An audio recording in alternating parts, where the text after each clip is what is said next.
Hello Malayali sports സോണിന്റെ ഏറ്റവും പുതിയ വീഡിയോയിലേക്ക് ഏവർക്കും സ്വാഗതം. അബ്സല്യൂട്ട് ഡ്രാമ, അത്യന്തം നാടകീയമായിട്ടുള്ള കാഴ്ചകൾ തന്നെയാണ് ഇന്ത്യ വേഴ്സസ് ശ്രീലങ്ക തമ്മിലുള്ള ഫസ്റ്റ് ODI മാച്ചിൽ നമ്മൾ കണ്ടു കഴിഞ്ഞിരിക്കുന്നത്. അല്ലാതെ വേറെ എന്താണ് നമ്മൾ പറയേണ്ടത്? അതെ, ഇന്ത്യ വേഴ്സസ് ശ്രീലങ്ക തമ്മിലുള്ള ഫസ്റ്റ് ODI മാച്ച് ടൈയിലാണ് അവസാനിക്കുന്നത്. ഇന്ത്യക്ക് 14 പന്തുകൾ ബാക്കിയുണ്ടായിരുന്നു. ഒരു റണ്ണ് മാത്രം മതി വിജയിക്കാൻ. പക്ഷേ ഒരു റണ്ണ് പോലും എടുക്കാൻ സാധിക്കാതെ അവർ ഓൾ ഔട്ടായി പോവുകയായിരുന്നു. എന്തൊരു കാഴ്ചയാണ് നമ്മൾ കാണുന്നത്. അതെ, തീർച്ചയായിട്ടും നമുക്കറിയാം, ആദ്യം ടോസ് ലഭിച്ചുകൊണ്ട് ബാറ്റിംഗ് തിരഞ്ഞെടുക്കുകയായിരുന്നല്ലോ ശ്രീലങ്ക. 231 റൺസാണ് അവർ ഇന്ത്യക്ക് മുമ്പിൽ വിജയ ലക്ഷ്യമായിട്ട് മുന്നോട്ട് വെച്ചിട്ടുണ്ടായിരുന്നത്. ഇന്ത്യ 47.5 ഓവറിൽ ഇത്രയും തന്നെ റൺസ് എടുത്തുകൊണ്ട് ഓൾ ഔട്ട് ആയി പോവുകയായിരുന്നു.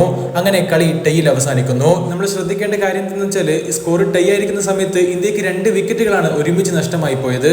58 റൺസ് നേടിയിട്ടുള്ള രോഹിത് ശർമ്മ തന്നെയാണ് ഇന്ത്യയുടെ ക്യാപ്റ്റൻ, തന്നെയാണ് ഇന്ത്യയുടെ ടോപ്പ് സ്കോററായി മാറിയതും. ശിവം ദുബെ ബാറ്റ് ചെയ്തുകൊണ്ടിരിക്കുകയാണ്. ഇന്ത്യക്ക് വേണ്ടത് വിജയിക്കാൻ ഒരു റണ്ണ് മാത്രം. തീർച്ചയായിട്ടും ശിവം ദുബെയുടെ ബാറ്റിംഗിന്റെ ബലത്തിൽ തന്നെ ടീം ഇന്ത്യ ആ ഒരു വിജയത്തിലേക്ക് പോകുമെന്ന് നമ്മൾ കരുതിയ സമയത്താണ് ചരിത്ര അസലങ്ക എറിഞ്ഞിട്ടുള്ള 48-ാം ഓവറിൽ ദുബെയും അർഷ്ദീപ് സിംഗിനെയും വിക്കറ്റിന് മുന്നിൽ കുടുങ്ങിക്കൊണ്ട് ഇന്ത്യക്ക് നഷ്ടമാവുന്നത്. അതെ, അങ്ങനെ ആദ്യ മത്സരം ടൈയോടുകൂടി അവസാനിക്കുകയായിരുന്നു. സൂപ്പർ ഓവർ ഇല്ലാത്തതിനാൽ തന്നെ മത്സരത്തിന്റെ ഫലം ടൈ ആയിരിക്കും. നമ്മൾ പറഞ്ഞല്ലോ, ഹിറ്റ്മാൻ 58 റൺസ് എടുത്ത് പൊളിച്ചെടുക്കുന്ന കാഴ്ചയാണ് നമ്മൾ കണ്ടത്. Axar Patel 33 runs, KL Rahul 31 runs, Virat Kohli 24, Shreyas Iyer 23 എന്നിവരൊക്കെയാണ് മറ്റു പ്രധാന സ്കോറർമാർ. നമ്മൾ നേരത്തെ സൂചിപ്പിച്ചതുപോലെ 7 വിക്കറ്റ് നഷ്ടത്തിൽ 197 റൺസ് എന്ന നിലയിലേക്ക് വീണു പോയിട്ടുള്ള ടീം ഇന്ത്യയെ വാലറ്റത്തോടൊപ്പം പൊരുതി നിന്ന് ശിവൻ ദൂബെയായിരുന്നു ആ ഒരു വിജയത്തിന്റെ തൊട്ടടുത്ത് വരെ ടീം ഇന്ത്യ എത്തിച്ചിട്ടുണ്ടായിരുന്നത്. 25 റൺസ് നേടിയിട്ടുള്ള ദൂബെയെ നഷ്ടമായതാണ് ഇന്ത്യക്ക് വല്ലാത്തൊരു തിരിച്ചടിയായി പോയത്. എങ്കിൽ കൂടി 14 പന്തുകൾ ബാക്കിയുണ്ടായിരുന്നു.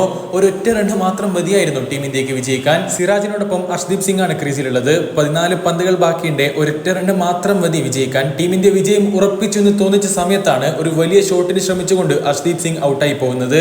അതൊരു വല്ലാത്ത ഒരു ഡ്രാമാറ്റിക് സിറ്റുവേഷൻ തന്നെയായിരുന്നു. അങ്ങനെ ഇന്ത്യ വേഴ്സസ് ശ്രീലങ്ക തമ്മിലുള്ള ഫസ്റ്റ് ODI മാച്ച് ടൈയിൽ അവസാനിക്കുകയായിരുന്നു.